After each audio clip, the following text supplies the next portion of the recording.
Agriculture workers union का कि वो आए और अपना बात रखे।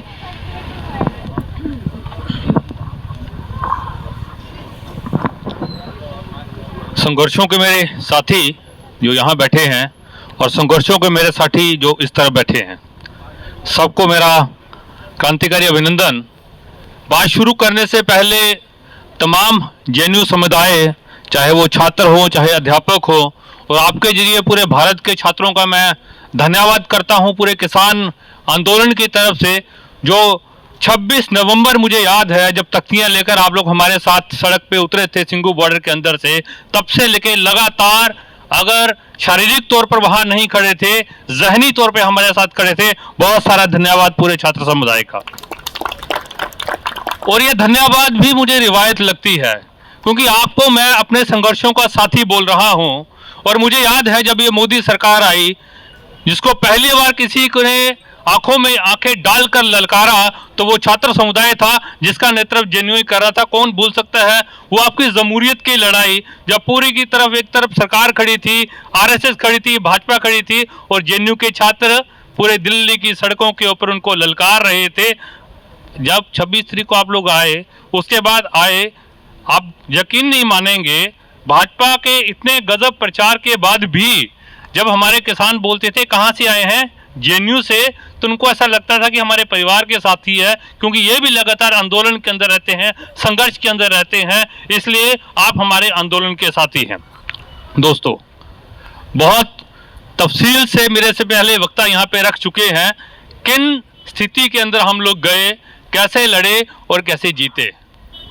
पर जिस दिन नरेंद्र मोदी सुबह टीवी पे ऊपर आकर उन्होंने घोषणा की, उनको मजबूर होकर घोषणा करनी पड़ी, वो भारत की जमहूरियत सिर्फ आंदोलन जीतने के लिए नहीं, भारत की जो डेमोक्रेसी है उसकी खूबसूरती को बयां करने वाला दिन था कि भारत के अंदर जमहूरियत बची हुई है। और यही डेमोक्रेसी है कि जो भारत का पार्लियामेंट नहीं कर पा रहा, उसको लोगों ने सड़क पर आके कर दिया, मजबूर कर दिया कि सरकार वापिस उसको ले। और कैसे किया? अरे भारत के अंदर तो बहुत पॉपुलर है ना कि नरेंद्र मोदी बड़े खुश होते हैं टीवी पे आने के लिए, और टीवी पे आने का टाइम क्या है? शाम को 8 बजे।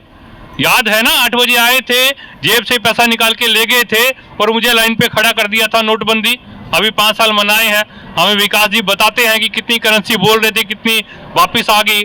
तो क्या था, भारत का लोग डरते थे। सुबह घोषणा होती थी कि साहब शाम को आएंगे, और हम डरते थे कि आज हमारी जेब से पता नहीं क्या निकाल के ले जाएंगे। पर इस बार शाम की प्रतीक्षा नहीं की, सुबह आना पड़ा। और इस बार डर भारत की जनता नहीं रही थी, डर नरेंद्र मोदी रहे थे, और डरते हुए टीवी के ऊपर आए। और उनके शब्द देखिए, बड़े सारे कमेंटेटर बोल रहे हैं कि उन्होंने वापिस तो ले लिया, पर ये मान नहीं रहे कि कानून गलत थे। अब भाई साहब, ये समझने की जरूरत है कि वो क्यों नहीं मान रहे। वो दरअसल जो बोल रहे थे वो भारत की जनता को संदेश नहीं दे रहे थे, वो अपने जो कॉरपोरेट साथी हैं, जिनको मजबूरी के अंदर 1 साल लगा दिया, 700 से ज्यादा हमारे किसान ने अपनी शहादत दी, उनकी जान चली गई। वो जो बोल रहे थे कि मुझे प्यार आ गया किसानों से, तो इतना कैसा प्यार कि 365 दिन लगे वो प्यार आते आते। ऐसा कैसा प्यार था? वो जब बोल रहे थे कि मेरी तपस्या के अंदर कोई कमी नहीं रहेगी, वो दरअसल किसानों को नहीं बोल रहे थे, वो भारत की जनता को नहीं बोल रहे थे। अरे भारत की जनता जानती है तपस्या होती क्या है। तपस्या मतलब दुख दर्द को सहन करना। अरे दुख दर्द तो किसान सहन कर रहे थे, कड़ाके की सर्दी, धूप और फिर सर्दी, बारिश और सबसे बड़ा कोरोना, पूरे उसके अंदर रहे। तपस्या तो उन्होंने की, पर वो अदानी और अंबानी को बता रहे थे कि साहब मैंने तो बहुत तपस्या कर दी, पर अब हथियार डाल दिया, अब मेरे से कुछ नहीं होता। उनको बता रहे थे कि मेरी सरकार, मेरी भाजपा अभी भी कारपोरेट के साथ है, पर भारत के अंदर जो जमहूरियत है उसकी मजबूरी के चलते उनको वापस लेने पड़ रहे हैं, वो ये बता रहे थे। पर वो भी बहुत ही गैर लोकतांत्रिक तरीके से। हम तो बहुत बार बोलते हैं कि जनतंत्र क्या होता है, लोकतंत्र क्या होता है, उसको चलाया कैसे जाता है। अगर नहीं पता लगता, आरएसएस की शाखा में नहीं सीखा, तो कभी हमारी संयुक्त किसान मोर्चा की बैठक में आ जाइए, हम बताएंगे। 500 से ज्यादा संगठन मुझे तो नाम भी याद नहीं होते। मैं बहुत डरता हूं, कभी टीवी पे पूछ लेंगे कि 500 बता दो तो मैं नहीं बता पाऊंगा। 500 से ज्यादा संगठन, तमाम तरह के विचार, तमाम तरह की अपनी अपनी सोच, अभी पाविल जी बता रहे थे, उसके बावजूद भी बिल्कुल एकता के साथ भारत को बचाने की लड़ाई, भारत की किसानी को बचाने की लड़ाई, भारत को फूड सिक्योरिटी को बचाने की लड़ाई, और उससे भी बड़ी बात भारत की जमहूरियत को बचाने की लड़ाई लगातार 1 साल की। इनके पार्लियामेंट की तरह ना वहां पे कुर्सी चढ़ी, ना बाउंसर मंगाने पड़े, और ना ही जो एमपी आवाज उठा रहा था उसको निष्कासित करना पड़ा। ये बखूबी बताया संयुक्त किसान मोर्चा ने कि जमहूरियत होती क्या है, कैसे जनवाद चलता है। लेकिन मोदी जी ने क्या किया, अब बड़ा अजीब है भाई। और कृषि मंत्री को पूछ रहे थे कि ये साहब हुआ कैसे, बोलते मुझे भी टीवी पे पता चला, जब अनाउंस हो गया मुझे भी पता नहीं था। ये उनकी जमहूरियत है, उनकी डेमोक्रेसी है, पहले अनाउंस कर रहे हैं और फिर कैबिनेट में बाद में डिसीजन ले रहे हैं। अब पता नहीं, हमें तो लोकतंत्र में ये बताते थे कि चुनी हुई सरकार, प्रधानमंत्री नहीं होता, मंत्रालय होता है और पार्लियामेंट होता है। पर यहाँ प्रधानमंत्री अब देन पार्टी तो था ही, हमारे संसद के भी ऊपर चला गया। जब वो पूरे देश के अंदर गैर लोकतंत्र, गैर जनवाद, एंटी डेमोक्रेटिक का सिंबल है, उसी समय पूरे किसान आंदोलन ने बताया कि जमहूरियत क्या होती है और उसको बचाया कैसे जा सकता है। दोस्तों, अब बोल रहे हैं बड़े सारे कमेंटेटर, बड़े सारे, अब यहाँ से भी बड़े सारे बुद्धिजीवी आप जो निकलेंगे, आप लोग भी बड़े बड़े लेख लिखेंगे, वो हमें बता रहे हैं किसानों को कि भाई ये किसानों की जीत नहीं है, ये तो चुनाव आ गए। हम उनसे ये पूछ रहे हैं कि चुनाव पहली बार आए थे? चुनाव हर बार आते हैं। अगर किसान सिंगू बॉर्डर पे नहीं होते, टिकरी बॉर्डर पे नहीं होते, गाजीपुर पे बॉर्डर पे नहीं होते, पांचों बॉर्डरों पे नहीं होते, और उससे भी ज्यादा पूरे प्रदेशों के अंदर आंदोलन नहीं हो रहा होता, तो आपको क्या लगता है कि मोदी के मन के अंदर प्रेम आ जाता? वो जो अदानी अंबानी के प्रेम पीछे जाकर आपका प्रेम आया है। आप किसी को भी बोले, क्या भी थ्योरी लेके आए, जितना मर्जी आप लोग एक्सरसाइज करें, मेंटल एक्सरसाइज, ये बात स्वीकार करनी पड़ेगी कि जो किसानों की शहादतें हैं उसका श्रेय कोई लेके नहीं जा सकता। ये बात बिल्कुल क्लियर है। और हमें याद है, जब हम बोल रहे हैं कि हमने शहादतें दी हैं, विश्व का सबसे बड़ा लोकतांत्रिक, जो पावेल बोल रहे थे, लोकतांत्रिक आंदोलन, विश्व का सबसे बड़ा शांतिपूर्ण आंदोलन, जिसके अंदर सबसे ज्यादा शहादतें हुई हैं, शांतिपूर्ण है पर सबसे ज्यादा शहादतें हुई है, वो आंदोलन हम लोग जीते हैं। हम कोई खैरात में नहीं लिए, हमने मजबूर किया है मोदी सरकार को।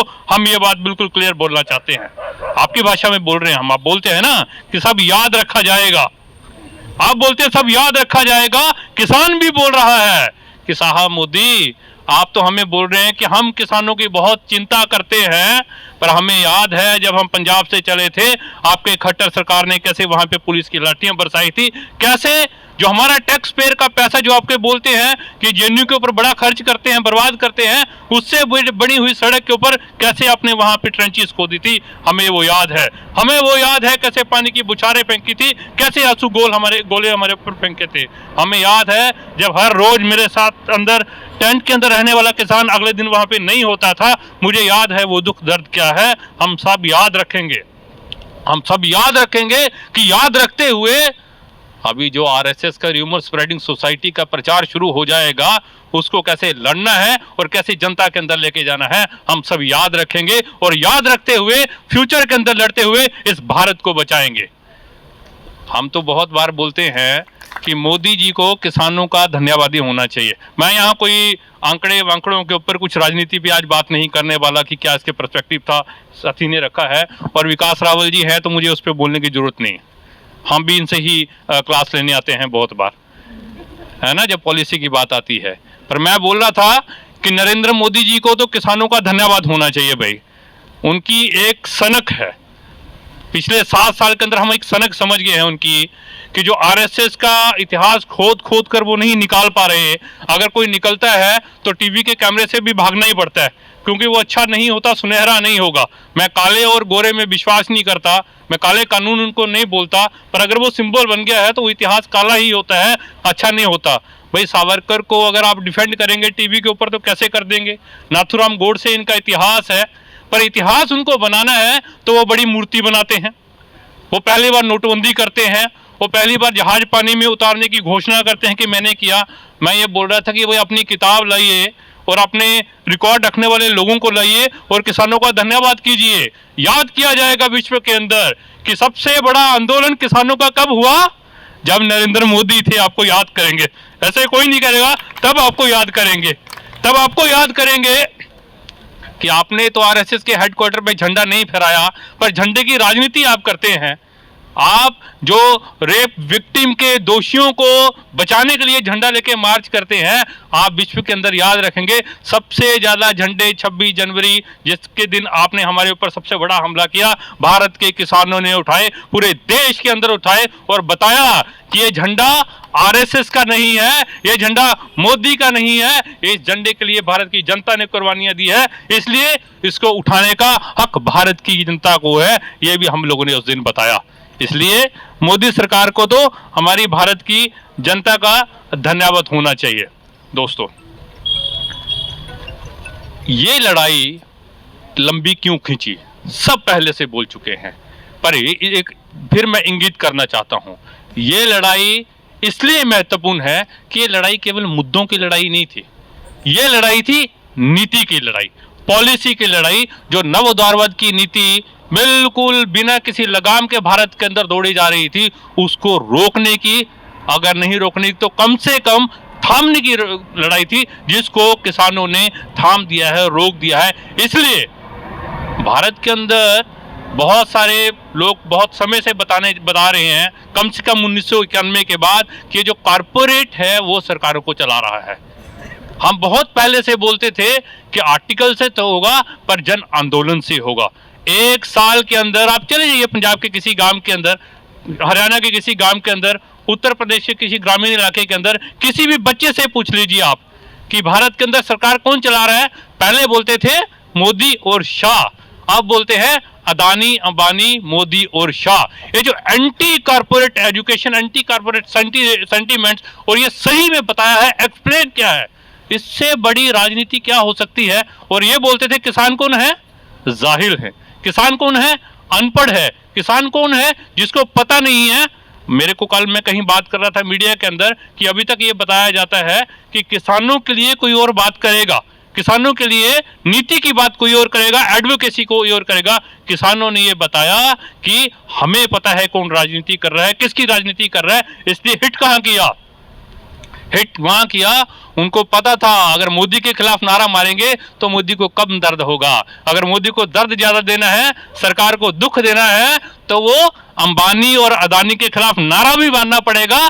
पर पूंजी की लड़ाई है, पूंजीवाद के अंदर सबको पता है दर्द उसको तब होता है जब उसके मुनाफे के अंदर कमी आती है। लड़ाई तो मैक्सिमाइजेशन ऑफ प्रॉफिट है ना, जो आप लोग इकोनॉमिक्स के अंदर पढ़ते हैं। तो वो किया किसानों ने, वो किसान जिनको राजनीति नहीं आती, उन्होंने बोला कि सरकार के खिलाफ मोर्चे लगे हैं इन बॉर्डर्स के अंदर, पर अदानी और अंबानी के खिलाफ भी मोर्चा खोलना पड़ेगा। पूरे भारत के अंदर कॉल दिया कि साहब आप हमें मुफ्त सिम दे रहे थे, अब हमसे पैसे ले रहे हैं, हम आपके सिम का बायकॉट करते हैं, हमसे आपसे पेट्रोल नहीं लेंगे। पूरा एंटी कारपोरेट जो मूवमेंट चला, उसका भी ये फल है जो आज मोदी सरकार को पीछे हटना पड़ा। ये हमें समझने की जरूरत है। भारत की जो भारत है उसको दोबारा डिफाइन करने का ये आंदोलन, जो मेरे से पहले बोल चुके हैं। आप जाइए इन बॉर्डर्स के अंदर, अलग अलग संस्कृतियां, अलग अलग लोग, अलग अलग जातियां, अलग अलग भाषाएं इकट्ठे बैठकर वहां पे लंगर भी खाती थी, स्लोगन भी लगाती थी। हमारे साउथ इंडिया से लगातार जत्थे आते थे, वो मलयालम, तमिल, तेलुगु के अंदर भाषण भी देके जाते थे। हमें समझ नहीं आते थे, पर यह समझ आता था कि जो दर्द मेरे पंजाब के किसान का है, वही दर्द तमिलनाडु के किसान का है, वही दर्द केरला के किसान का है। इसलिए मुझे ताकत मिलती थी कि हम अकेले नहीं है, पूरे भारत का आंदोलन के किसान जो है, पूरे भारत का इस आंदोलन के अंदर है। दोस्तों, ये हमें समझने की जरूरत है। किसान की डेफिनेशन चेंज की। अभी तक क्या बोलते थे, किसान मतलब पुरुष। किसान जब भी बोलते थे, पहली पिक्चर जहन के अंदर क्या आती थी, हल लिए हुए पुरुष। अभी तो हल बची नहीं, प्रहल लिए हुए पुरुष आता है आज भी जहन के अंदर, क्योंकि हमारी भी एजुकेशन तो टीवी से ही होती है ना। गांव के अंदर रहते हुए भी हम मनोज कुमार की पुरानी मूवी देखते हैं तो हमें याद आता है कौन है किसान। इस किसान आंदोलन जब आया बॉर्डर के ऊपर तो बड़े सारे मीडिया के लोग पूछने आते थे किसानों का आंदोलन है, ये महिलाएं क्या कर रही हैं। महिलाएं जवाब देती थी कि आप अपनी समझ को क्लियर कीजिए, किसानों का आंदोलन है, हम किसान हैं, चाहे पुरुष हो चाहे महिला हैं। और आप तो हमें बताते हैं स्टेट के अंदर कि जो किसानी करते हैं उसके अंदर बहुत सारी महिलाएं हैं। खेत मजदूर जो काम करते हैं उसके अंदर 60 से 70% महिलाएं हैं। मैं खेत मजदूरों के अंदर काम करता हूं। जब मेरी लड़ाई है तो मेरी लड़ाई आपके बुर्जुआ समाज की तरह कोई मेल नहीं लड़ेगा। मेरी लड़ाई के अंदर मैं भी शिरकत करूंगी, मैं नारे भी लगाऊंगी, स्टेज से भाषण भी दूंगी और आपकी पुलिस का सामना भी करूंगी। वो डेफिनेशन चेंज की किसान की। दूसरा, ये सबसे महत्वपूर्ण है, अभी जो लड़ाई भी होने जा रही है, क्यों एमएसपी, क्यों मिनिमम सपोर्ट प्राइस की हम मांग कर रहे हैं। अभी तक भारत के अंदर किसान की बात करते हैं तो हम सबके दिल के अंदर एक दया आती है, क्योंकि हम सबका एक रिश्ता खेत के साथ है। मैं हमेशा बोलता हूं भारत के अंदर कुछ लोगों को छोड़कर एक पैर शहर के अंदर है, एक पैर गांव के अंदर है, इसलिए स्वतः हमारे मन के अंदर एक दया आती है। पर किसान क्या दया का पात्र है? अभी जो हमें फिल्म के अंदर दिखाया जाता है कि किसान वही जो मैं पहले बोला था, कमजोर, गरीब, अनपढ़, और हमें उसके ऊपर दया करना है, ये एजुकेशन हमें दी जाती है। पूरे किसान आंदोलन ने बार बार ये बोला है कि हम यहाँ दया के लिए नहीं आए हैं।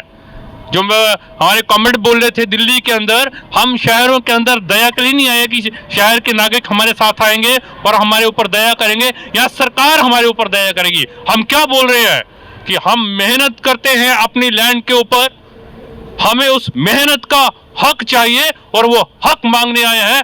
वो हक मिनिमम सपोर्ट प्राइस के बिना नहीं हो सकता, इसलिए ये लड़ाई पूरी नहीं हुई है। और जब एमएसपी बोलता हूं खेत मजदूर होने के नाते मैं ये बोलता हूं खेत मजदूरों की जो मिनिमम वेज है वो इस एमएसपी के अंदर होगी। इसलिए हम बोलने आए हैं आपकी दया नहीं, मेरा हक चाहिए। जो मेरी फसल की मेहनत, मेरी मेहनत से जो फसल उगाते हैं उसको आप प्रोसेसिंग करके हजारों रुपए का मुनाफा कमाते हैं, उस मुनाफे के अंदर जो मेरा शेयर है वो मुझे चाहिए। इसके लिए मैं यहाँ पर आया हूँ। ये डिस्कोर्स चेंज करने हुए किसान यहाँ पर आए थे और 1 साल के अंदर इसको बदला है। दोस्तों, ये लड़ाई, बड़ी लड़ाई, बहुत बड़ा उत्तर दिया है, जो मेरी यहाँ पर लगता है अंतिम बात होगी।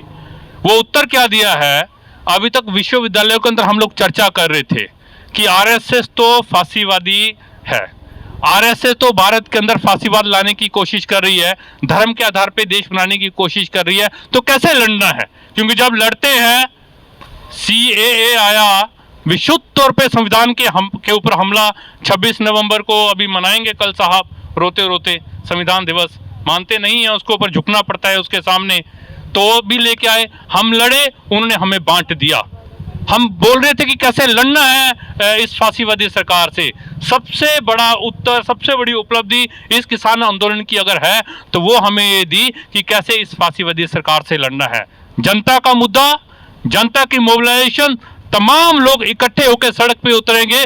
क्या हिम्मत हुई इस भाजपा सरकार की, तमाम हथकंडे, जिसको मैं बोलता हूं फैसिस्टिक फोर्सेस के तमाम हथकंडे अपना लिए। रिलीजन से लेके, कास्ट से लेके, एरिया के जो डिविजिव तरीके थे वो उन्होंने अपना दिए। वो हारे और जीते। यही तरीका है, यही तरीका है जनता के मुद्दे के ऊपर आंदोलन लामबंद करते हुए उसको हराना। आगे का रास्ता जो आप लोग बोल रहे थे, मैं आप लोगों की तरफ देखता हूं, मैं देखता हूं आप लोगों की तरफ कि जब हम ये बोल रहे हैं पूरे भारत के अंदर किसान और मजदूरों को जो लड़ाया जाता था आज तक, इस किसान आंदोलन के अंदर जब फैक्ट्री वर्कर फैक्ट्री के अंदर स्ट्राइक करता था तो हमारा किसान खेत के अंदर भी आंदोलन करता था। वो जो किसान और मजदूर की एकता निकल कर आई है, उस बुर्जुआ जो डिविसिव प्रचार था उसको तोड़ते हुए, उसके अंदर जब तक छात्र और नौजवान नहीं शामिल होंगे तब तक नहीं होगा।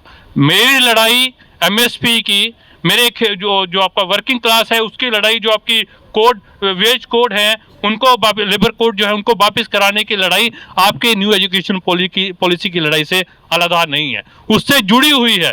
जब आप अपने कैंपस के अंदर नई शिक्षा नीति के खिलाफ लड़ते हैं, जब अपने कैंपस के अंदर आप यूनिवर्सिटी को खोलने के लिए लड़ रहे हैं, बड़े बड़े चुनाव हो गए पर आपकी यूनिवर्सिटी नहीं खोल रही, आपके चुनाव नहीं होंगे, वो लड़ाई जब मेरी खेत की लड़ाई से, फैक्ट्री की लड़ाई से इकट्ठा होंगे, वो आगे का रास्ता है। और आगे का रास्ता जो सबसे पहले बोल चुके हैं, जनता के आंदोलन को आगे लेकर नव उदारवादी नीति को पलटते हुए जनता का रास्ता दिखाते हुए आगे बढ़ेंगे। और इसके अंदर ये बोलते हुए कि हमें पता है, किसान जानता है, सड़क पे भी लड़ेंगे और ये भी तय करेंगे कि मेरी राजनीति क्या होगी।